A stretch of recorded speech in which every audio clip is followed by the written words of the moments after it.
मैं हूं आपका सुमित शर्मा। आपको स्वागत करता हूं सुमित शर्मा लेक्चर के इस यूट्यूब चैनल पर। आज हम बिलियन चैप्टर का तीसरा लेक्चर पढ़ने वाले हैं। तो स्टार्ट करने वाले हैं। गुणात्मक वर्गीकरण कर चुके हैं, अब करने वाले हैं मात्रात्मक वर्गीकरण। मात्रात्मक वर्गीकरण में पहली ही हेडिंग है द्रव्यमान प्रतिशत। द्रव्यमान प्रतिशत या भार प्रतिशत भी बोलते हैं इसे। भार प्रतिशत या W/W प्रतिशत भी बोलते हैं। और इसकी डेफिनेशन होती है 100 ग्राम बिलियन में उपस्थित 100 ग्राम बिलियन में उपस्थित विलय पदार्थ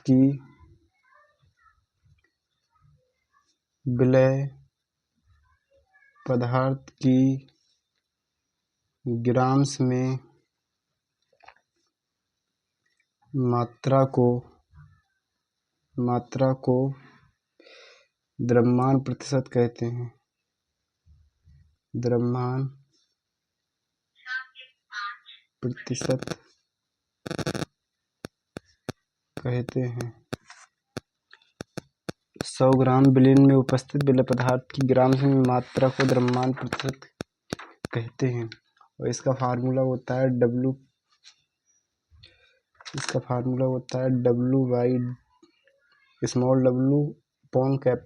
परसेंटेज। ऊपर होता है विलय का भार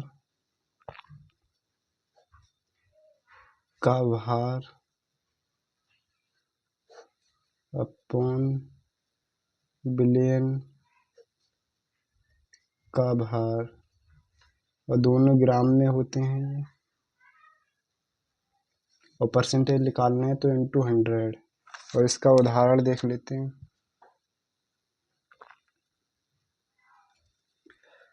और इसका उदाहरण हो जाएगा 20% शर्करा के द्रव्यमान प्रतिशत।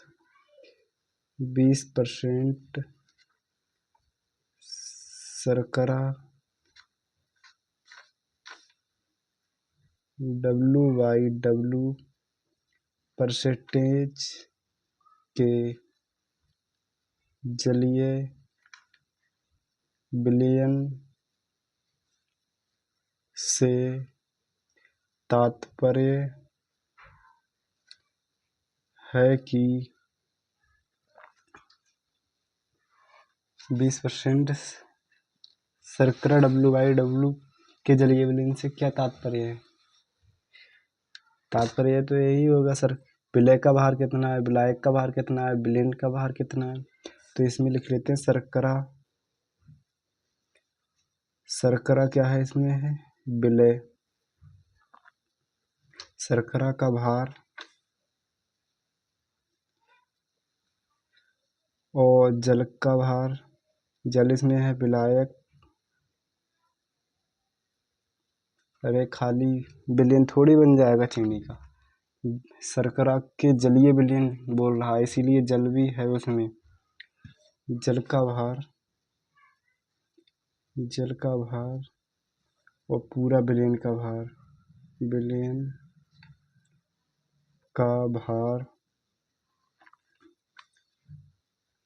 उसमें डेफिनेशन में साफ साफ लिखा है 100 ग्राम बिलियन में उपस्थित विलय पदार्थ की ग्राम में मात्रा को, मतलब बिलियन का भार तो 100 ग्राम है ही, इस टाइम तो 100 ग्राम है, आगे पता नहीं है 100 ग्राम हो या 200 ग्राम हो, मतलब अभी 100 ग्राम है तो है। और 20% शर्करा है, 100 ग्राम की बात कर रहे हैं तो 20% के हिसाब से 20 ग्राम शर्करा होगी और 80 ग्राम हमारा जल होगा। इतना क्लियर है यहाँ से। अब हम करने वाले हैं द्रव्यमान प्रतिशत की। द्रव्यमान प्रतिशत तो हो गया, आयतन प्रतिशत की बात। नंबर 2 आयतन प्रतिशत, या BYV प्रतिशत भी बोलते हैं, और इंग्लिश में इसे वॉल्यूम परसेंटेज बोलते हैं। और इसकी डेफिनेशन होती है 100 ml बिलियन में 100 ml बिलियन में ml में घुली विलय पदार्थ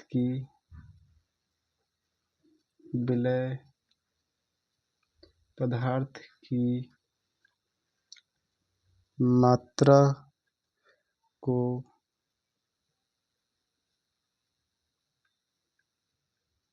द्रव्यमान प्रतिशत कहते हैं।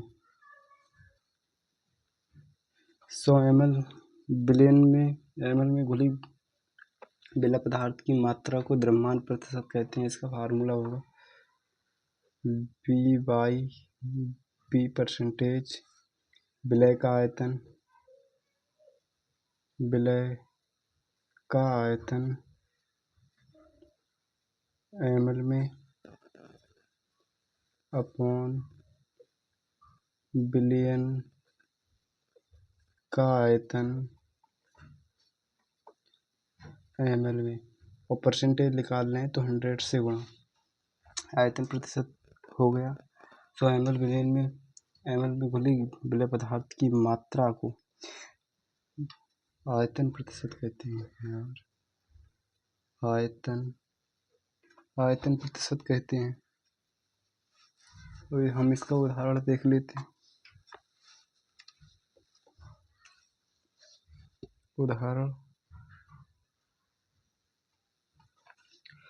उदाहरण यहाँ पे होगा एथेनॉल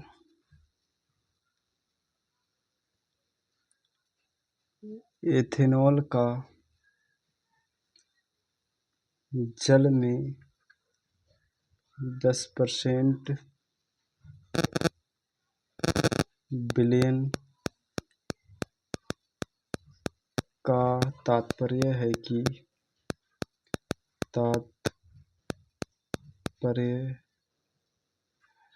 कि हम इधर पहुंच जाते हैं, इधर पेज नहीं रहा है।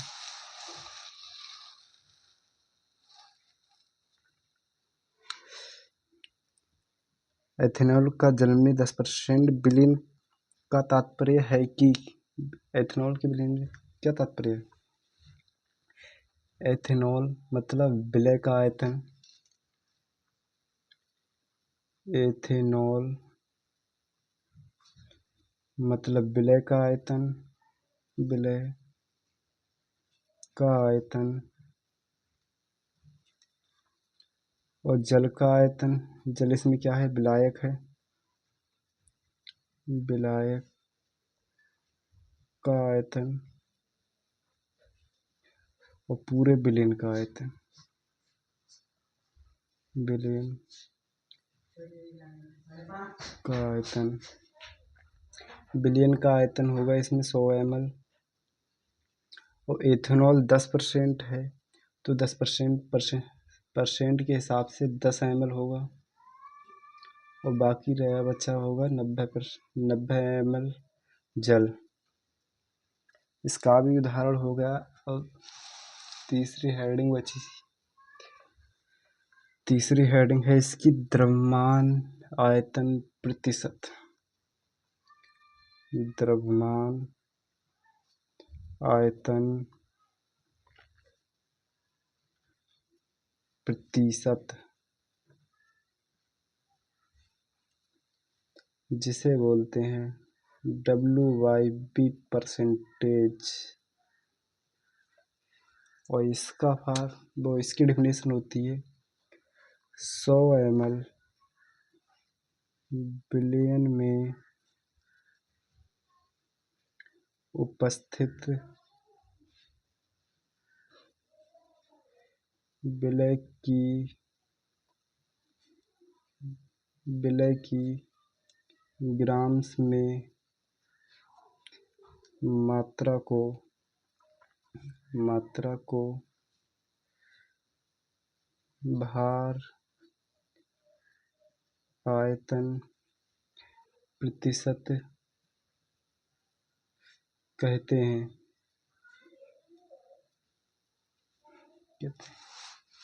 इसका फार्मूला होगा W/V परसेंटेज, ऊपर होगा विलय का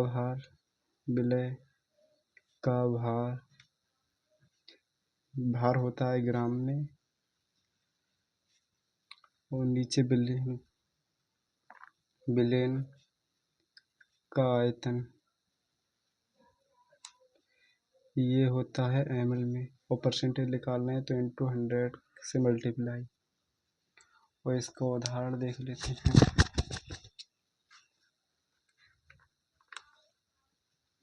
उदाहरण 10% W/V परसेंटेज से तात्पर्य है कि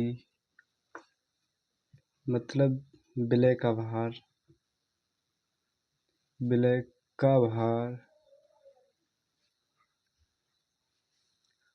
और विलायक का आयतन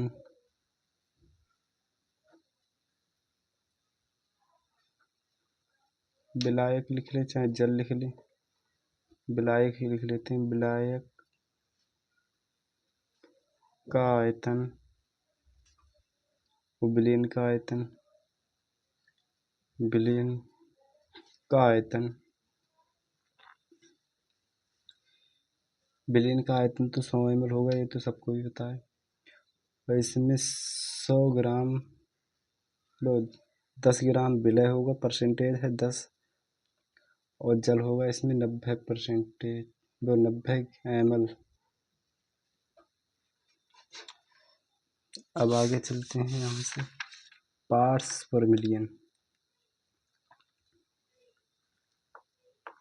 चौथी हेडिंग पार्ट्स पर मिलियन। पार्ट्स पर मिलियन जिसे बोलते हैं ppm।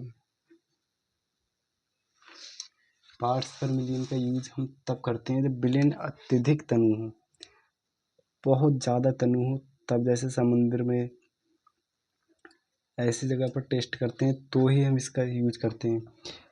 इसकी डेफिनेशन होगी यदि विलयन अत्यधिक तनु हो, यदि विलयन अत्यधिक तनु हो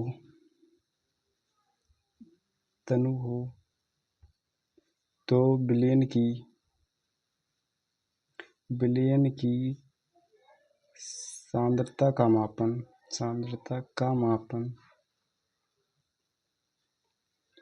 ppm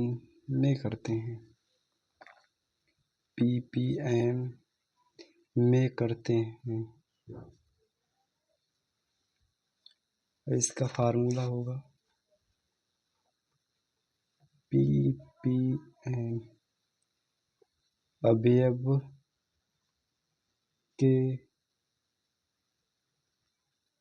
भागों की संख्या इंटू 10⁶ और विलयन में उपस्थित सभी अवयवों के कुल भागों की संख्या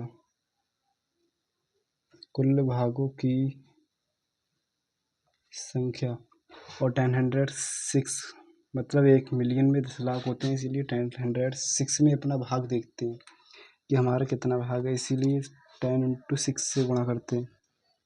परसेंटेज निकालते तो 100 से करते थे, अब मिलियन में निकाल रहे हैं तो 10⁶ से करते हैं।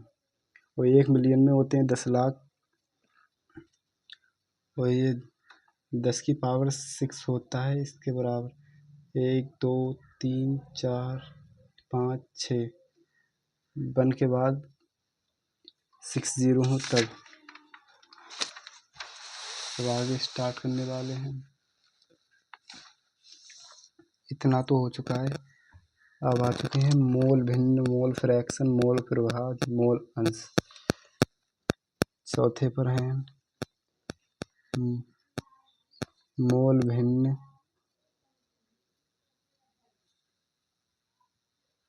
या मोल अंश या मोल प्रभाज, या इंग्लिश में होता है मोल फ्रैक्शन।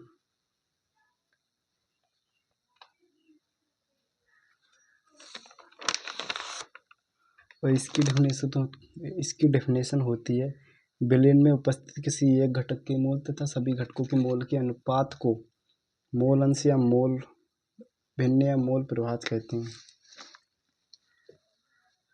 विलयन में उपस्थित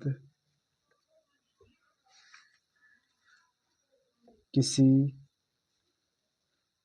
एक घटक के मोल तथा सभी घटकों के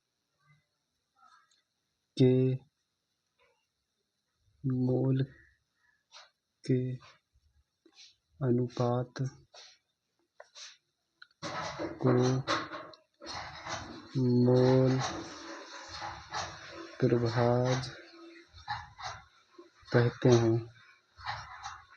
विलयन में उपस्थित किसी एक घटक के मोल तथा सभी घटकों के मोल के अनुपात को मोल प्रभाज, मोल भिन्न, मोल अंश कहते हैं। ये तो ओके है। और इसमें माना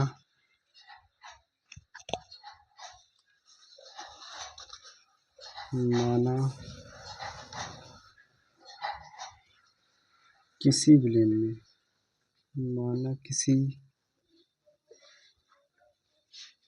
विलयन में विलय के मोलों की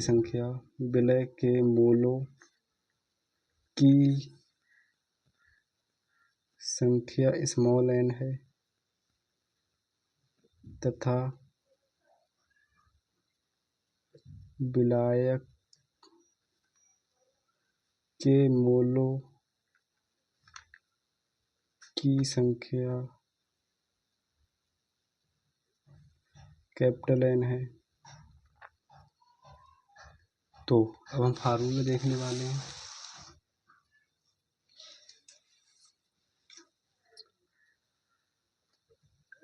x से प्रदर्शित करते हैं इसे, और जब विलय को लेंगे तो विलय लिखेंगे, विलायक को लेंगे तो विलायक लिखेंगे। x विलय, जब विलय लेंगे तो उसमें डेफिनेशन में साफ साफ लिखा है विलयन में उपस्थित किसी एक घटक के मोल, जिस घटक के मोल को निकालने के लिए लेंगे, अगर विलय के ले रहे हैं तो विलय के मोल ऊपर रखेंगे, बाकी सब जोड़कर नीचे रखेंगे। इसीलिए ऊपर कैपिटल N रख दिया और नीचे capital N plus small n। वो ऊपर स्मॉल n रखा है तो नीचे स्मॉल है प्लस कैपिटल N। किसी विलयन में विलय के मोलों की संख्या स्मॉल n है तथा जो कैपिटल में n है उसमें विलायक के मोलों की संख्या है। और इसी प्रकार विलायक को देख लेते हैं। विलायक ले रहे हैं, विलायक को हमने कैपिटल N माना है तो कैपिटल N ऊपर तथा small n plus capital N। ये हो गया। इसको हम मान लेते हैं फर्स्ट समीकरण, इसको दूसरी समीकरण, और दोनों को जोड़ देते हैं। समीकरण 1 + समीकरण 2 x विलय प्लस x विलायक equal to n plus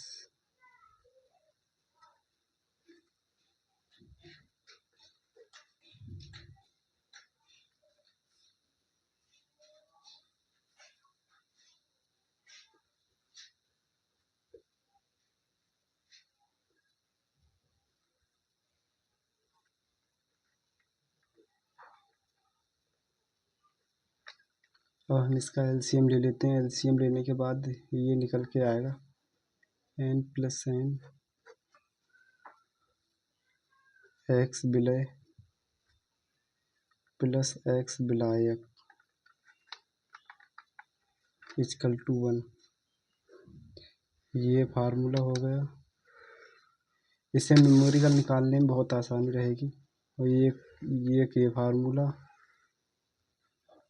number 3 ये फार्मूला, ये 3 फार्मूला याद रखने के। और डेफिनेशन बहुत पूछी जाती है, मोस्ट इम्पोर्टेंट है ये। अब इसमें बचा है मोललता तथा मोल प्रभास। वो मोल प्रभास तो हो गया, इसमें बची है मोलरता और मोललता।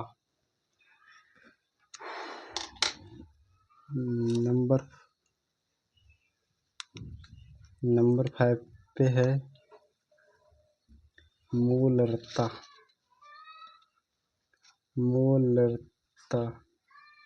जिसे इंग्लिश में बोलते हैं मोलरिटी।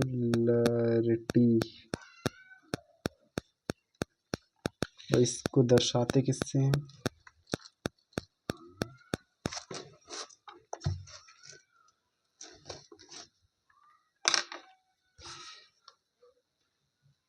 इसको प्रदर्शित करते हैं कैपिटल एन से। और मात्रक होता है इसका मात्रक होता है, या कैपिटल एम लिख लें या मोल प्रति लीटर लिख लें, दोनों ही मात्रक होते हैं इसके। अब इसकी डेफिनेशन पढ़ने वाले। 1 लीटर विलेन में 1 लीटर विलेन में घुले हुए विलय के मोलों की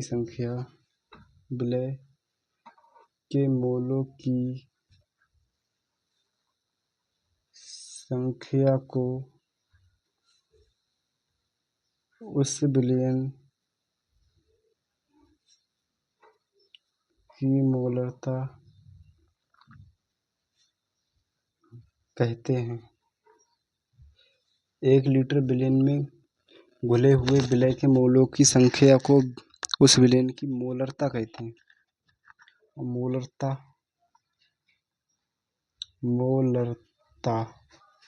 और इसको दर्शाते कैसे हैं? कैपिटल एम से ऊपर होगा विलय के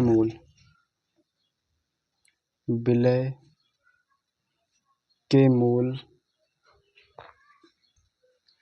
और नीचे विलयन का आयतन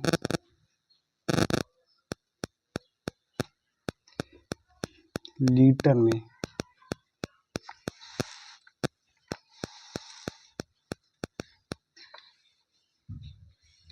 इसी प्रकार देखने वाले हैं। अब जब विलय के मोल हैं तो विलय के मोल का फार्मूला आपको पता होगा, यदि आप देख लें इधर। विलय का भार ये बचेगा ग्राम में, और अपॉन विलय का अणुभार इंटू 1 गुणे विलयन का आयतन। ये वैसे था ऊपर लीटर में, अब इसको हम ml में बदलने वाले हैं। तो 1000 से करते हैं मल्टीप्लाई। इधर मल्टीप्लाई करेंगे तो ऊपर नीचे वाले जो 1000 होंगे जो ऊपर पहुंच जाएंगे, तो इधर लिख लेते हैं ml। और 1000 पहुँच जाएंगे। ऊपर ये बन गया हमारा फार्मूला, ये वाला और ये वाला दोनों ही चलते हैं फार्मूले। और एक और बचा है हमारा मात्रात्मक गुणा, मात्रात्मक वर्गीकरण में नंबर 6 पर है मोललता। मोललता जिसे बोलते हैं मोलैलिटी। मोलैलिटी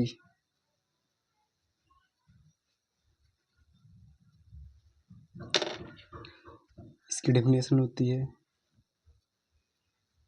1 किलोग्राम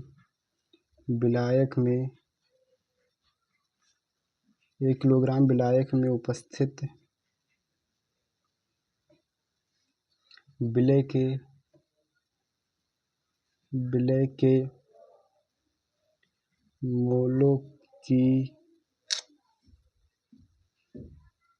संख्या को मोललता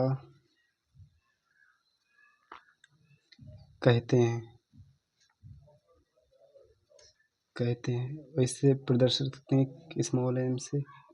विलय के मोल अपॉन विलायक का भार, ये होता है kg में। और इसको हम कर लेते हैं बड़े फार्मूले में। विलय का भार ये ग्राम में, और विलय का अणुभार × 100 विलायक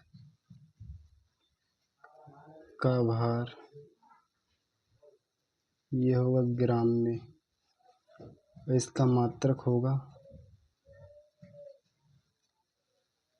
मोल प्रति किग्रा। या स्मॉल m लिख दें, या मोलल भी लिख सकते हैं। और आखिरी पॉइंट बचा है हमारा। आखिरी पॉइंट हमारा ये है कि मोलरता है जो मोलरता ताप पर निर्भर करती है, जबकि मोललता ताप पर निर्भर नहीं करती, क्योंकि ताप बढ़ाने पर विलयन का आयतन बढ़ता है, जबकि विलायक के द्रव्यमान पर कोई प्रभाव नहीं पड़ता है। मोलरता पर ताप का प्रभाव पड़ता है, क्योंकि जब जैसे ही ताप बढ़ाते हैं तो विलयन का आयतन बढ़ जाता है, और लेकिन मोललता पर ताप का प्रभाव नहीं पड़ता है। विलायक जितना 1 किलो लेंगे तो वो 1 किलो ही रहेगा, ताप बढ़ाने के बाद भी, ताप कम करने के बाद भी। जय हिंद, जय भारत, राधे राधे। शेयर करें, सब्सक्राइब करें और लाइक करना ना भूलें। जय हिंद, जय भारत।